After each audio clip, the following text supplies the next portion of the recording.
Before diving into this incredible story, consider subscribing to the channel and hitting the bell. Every story here has something to say, and you won't want to miss a single one. My stepdaughter locked me in the basement on my birthday. But I got my revenge, and... My name is Margaret Allen, I am 68 years old, and all my life I have been a woman in the shadows. Not one of those that we admire on the front line, not a voice that stands out in debates or at receptions, no. I have always been of those who listen more than they speak, who guess what is unsaid in silences, who understand needs before they are expressed. I am part of that generation of women who have learned to step aside without disappearing. To support without ever claiming, to sacrifice oneself without ever complaining. And to love, with a wholehearted, discreet, but indestructible love. I lost Robert, my husband, at the age of 42. He was a respected, courageous firefighter, loved by all. He died saving a family trapped in an apartment fire. I still remember the folded uniform they gave me back, the smell of soot, the compassionate looks. That day, the world collapsed around me, but I held on. Because I had Daniel, our son. My only child. My heart. Daniel was only 10 years old. Too young to understand death. Too old to ignore it.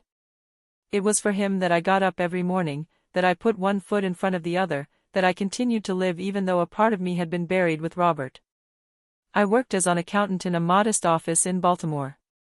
Numbers, balance sheets, files to sort, it wasn't exciting, but it was stable. Every evening, I came home in time to prepare a real meal for Daniel, to listen to him talk to me about his homework, his dreams for the future. I knew his every expression, his silences of a tired child, his clumsy excitement on the eve of going back to school. I raised him with rigor and tenderness. I taught him honesty, perseverance, and above all, loyalty.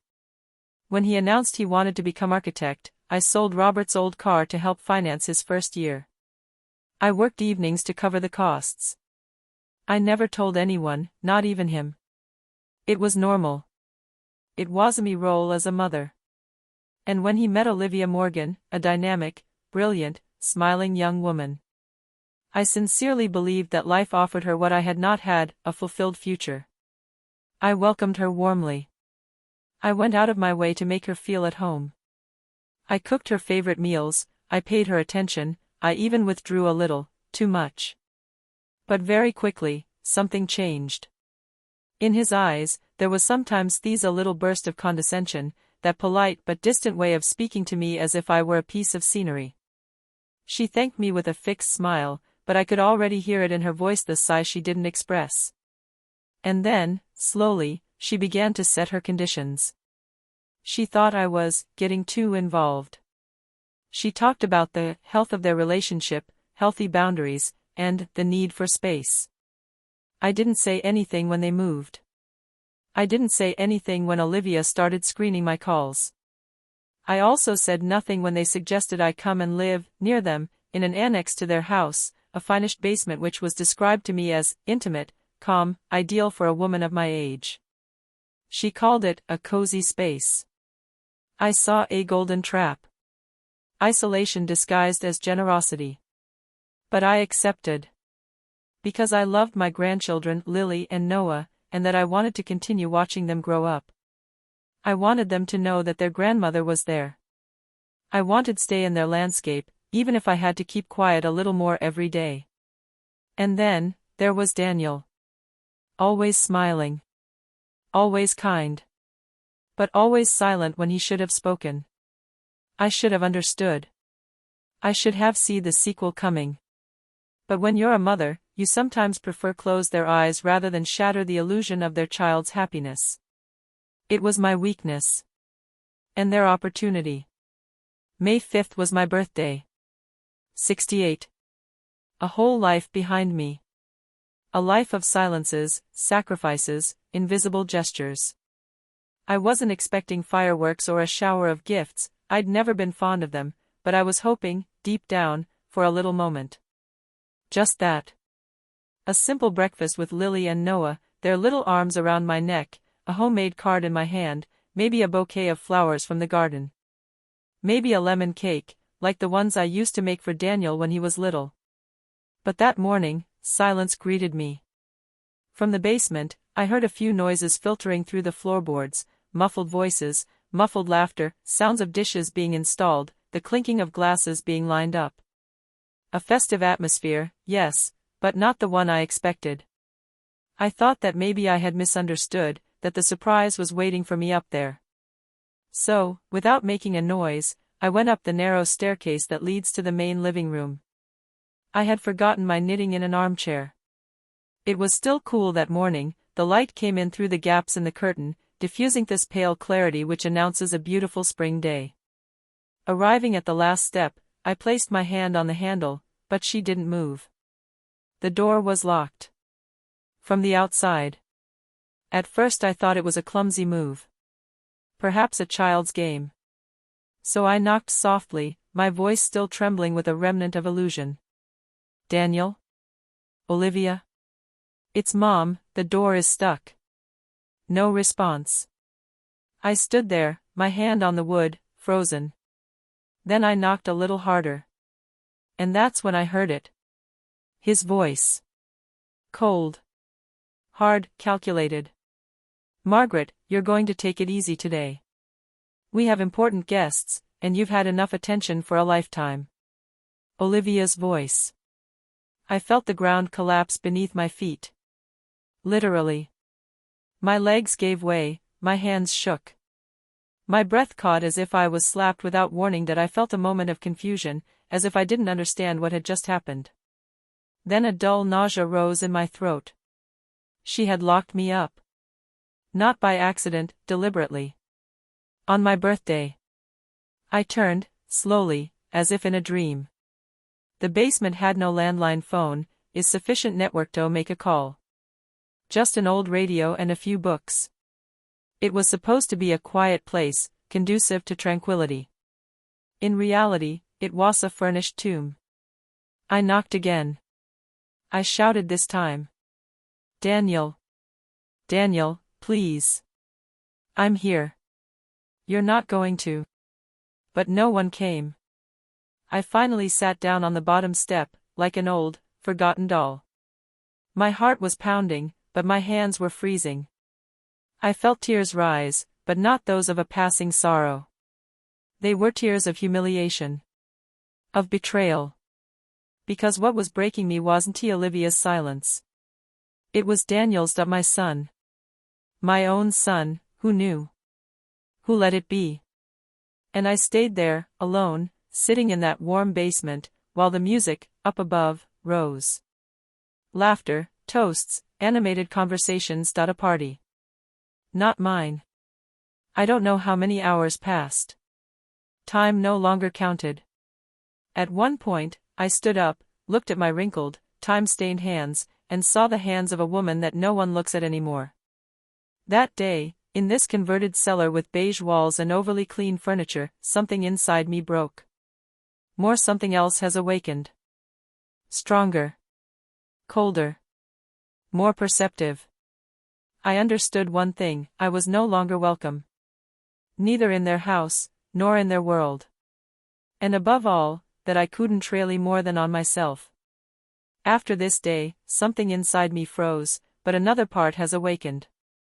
I stopped hoping they would see me. I stopped waiting for gestures. I put my memories away in a mental box, tightly closed, along with old photos, handmade cards, and sweet words that were no longer relevant. I also put away my gentleness. My patience. My silent loyalty. I looked at myself in the basement bathroom mirror. My eyes had changed. They weren't those of a mother anymore. They were those of veiled wolf. Tired. But lucid. Resolute. I became again the one I was before being Daniel's mother, Margaret Allen, former accountant, expert in figures, accustomed to tax anomalies, dubious banking movements, and last-line inconsistencies. Olivia didn't see me anymore, she had erased me. Perfect. She had no idea that the old woman she locked in a basement still knew how to read between the lines of a bank statement or detect a lie in a column of an Excel spreadsheet. So I started, cold. Methodical. Silent. Every day I took mental notes. The luxury package which she received discreetly, always in her name but often billed to Daniel's company. The visits from a certain financial consultant, always on Fridays at the same time. The telephone conversations that she had on speakerphone when she thought she was alone. I listened, behind the half-open door, in the shadows, with the patience of a cat. Then I went up a few times when they were out. I knew they thought I wouldn't leave my cozy space. But I knew the codes. And I knew the cleaning lady never locked the small office at the end of the hall. I found there what I was looking for. Of the strange bills, with round amounts. Of the travel expenses for seminars in 5-star hotels in Miami or Palm Springs. Of the clothing expenses, luxury cosmetics, jewelry, passed on as representation expenses on the accounts of Daniel's architectural firm. She thought no one would see it. More, I saw everything. So, every night, alone in my basement, I opened my old laptop that I had kept just in case. I scanned, I copied, I filed. By date. By type of expense. By false justification that I reconstructed every suspicious movement, until building a clear picture of a large-scale diversion. But it wasn't over. One day, while I was checking a folder of papers carelessly placed on the sideboard, I saw a notarial deed. Prepared. Signed. Awaiting registration. And transfer of ownership. Of the house, that of Daniel, or rather a family home, in which I had invested me heritage, the one I had helped them buy, towards Olivia's sister's name, living in Newark, New Jersey. A woman I had only met once, but who had that same cold stare, that same fixed smile. The handwritten note at the bottom of the page chilled me. To be finalized before summer. Margaret will not be a problem. Margaret won't be a problem. I reread this sentence about 10 times. Then I folded it, slowly, with gestures as calm as they were icy. They were going to have me deported. Methodically. Subtly. Cunningly. I had given my life to Daniel. I had welcomed Olivia. I had closed my eyes. And they were burying me alive. It was too much. That day, I stopped being the forgotten woman. I became again the Margaret Allen that even tax inspectors avoided at the time. The Margaret who calculates. Who plots. Who leaves nothing to chance. And this time, I wasn't doing this for a client's business. I did it in my opinion. A few weeks later, Olivia hosted a lavish dinner party at their sprawling home, the kind of soiree that's still talked about in business circles and trade magazines for a long time to come. Renowned investors, hand-picked friends, influential figures from the architectural community, and even a journalist from the magazine Architectural Vision, came to paint a flattering portrait of Daniel, my son, the rising star of contemporary architecture. I wasn't invited. Not once. The invitation card didn't have my name on it. But me, I was ready. That evening, I put on my most beautiful navy blue dress, the one I had worn to Daniel's wedding 10 years earlier. A simple, elegant, tailored dress, like a silent warrior's uniform. I combed my hair carefully, my silver hair tied up in a discreet bun, my hands trembling slightly, but my gaze was confident. I had printed a complete, heavy, well-bound file. The cover was sober. Embezzlement and fraud, confidential file. Inside, every page was evidence. Every document, a piece of the puzzle. And, in my pocket, a USB drive containing all the digital files, ready to be revealed. Everything was ready. Nothing could stop me anymore. I waited until the party was in full swing. From afar, I listened to the laughter, the lively discussions, the clinking of glasses of wine. The atmosphere was light, too light. They suspected nothing. As 8:15 p.m. sharp, I put my hand on the handle of the basement door. Silence fell like an axe as I opened the door and calmly climbed in, straight, shoulders square as if I were a queen. All eyes turned to me. The whisper has died down. Margaret? Olivia breathed, her face pale, her eyes searching for a way out, an explanation, a reason to exclude what had just happened. "Good evening, everyone," I said in a clear, calm voice. "I'm Daniel's mother. And I'd like to take advantage of this beautiful evening to make a little introduction." A heavy silence fell. I turned to the reporter, who was holding his notebook and pen, surprised to see this unexpected guest. "You often write about great successes, don't you? Here's the other side of the coin." I firmly handed him the file. He opened it, his eyes scanning the pages quickly, and I saw his face tighten, whiten. The expression of a man caught between disbelief and the certainty that he was looking at a bomb. Olivia, panicked, tried to interrupt me, her trembling voice betraying her fear. "It's grotesque. She's delusional, she's a bitter, jealous, vengeful old woman." I interrupted her coldly, my gaze hard. "I have already sent a copy of this file to the Treasury Department and the Internal Revenue Service. All of this will be examined closely." My son, Daniel, stood up abruptly, caught between two invisible but palpable storms. He was trembling, helpless, unsure where to look, desperately seeking support, a word to calm the storm. The room, usually full of cheers and light conversation, was suddenly frozen, hanging on my words. I felt in their eyes the weight of the truth that I had kept silent for too long, but that today I imposed on them without pity. The next morning, the house was eerily quiet. Olivia had left in the middle of the night, taking with her her suitcases, her secrets, and her pent-up anger. Before leaving, she had sworn she would defend herself, that she would deny everything, that the accusations were nothing more than the product of the bitter mind of a spiteful old woman. But deep down, I knew she understood one thing: the evidence was irrefutable. Every document, every bank statement, every forged signature spoke for me. She was finished. A few hours later, the door opened quietly, and Daniel walked in. Her eyes, usually so sure of themselves, were misty with unshed tears, regret, confusion.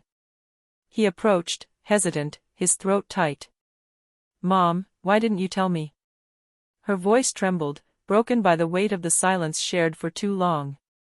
I looked into his eyes and saw the son I had raised, but also the wounded man, helpless over his own choices. "I let you choose your path, Daniel," I replied gently, "because it was your path, not mine. But I chose not to be trampled on mine." He lowered his head, unable to respond, as if my words had hit right where it hurt. Since that day, I left their house. I found refuge in a small apartment in Annapolis, by the water, where the song of the seagulls and the coming and going of the boats soothed my wounded soul. A place of my own, where I can finally breathe, think about myself, and rebuild myself.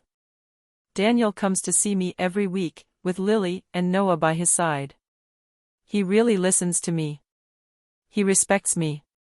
He asks me for advice. We're talking. Really.